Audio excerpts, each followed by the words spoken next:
Hello everyone, welcome back to another video. In this video guys, I'm going to show you how to fix AirPod one side working on your iPhone and other side is not working. If you have this problem, and I'm going to show you how you can fix this problem. So let's get started the video. Before we start the video, hit the like button and subscribe to the channel for more upcoming videos.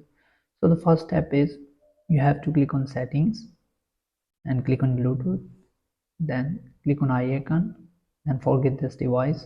So first of all, you have to forget this device, then turn off the Bluetooth. Now you need to repair your AirPod. So just go to Bluetooth and open the case.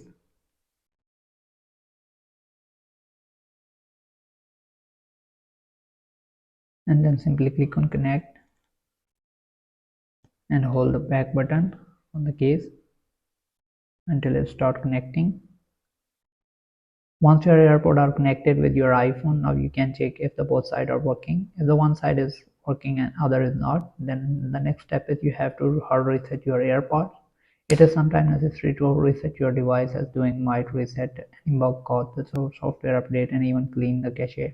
And restoring the AirPod is not even difficult task.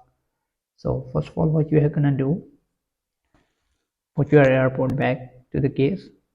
Then you have to press and hold the button on the back of the AirPod case for 15 seconds, right? The LED will turn white once the AirPods are reset.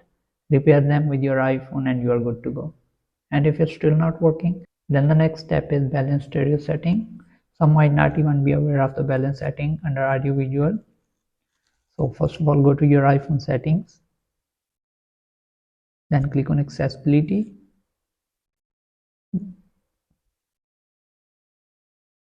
Then click on audio visual and make sure that you select 0.00.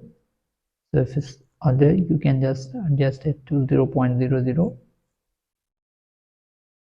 So once you're done, and if it's still not working after doing the stereo balance setting, then the last step is you have to reset the network setting of your iPhone. For that, you can click on general, scroll down, click on transfer and reset, click on reset, click on reset network setting, and then simply click on reset network setting. Once the network setting is resetted, then you can connect your AirPod bags and you're good to go. Hope this video helps you. If it does, then leave a like and comment. Thanks for watching.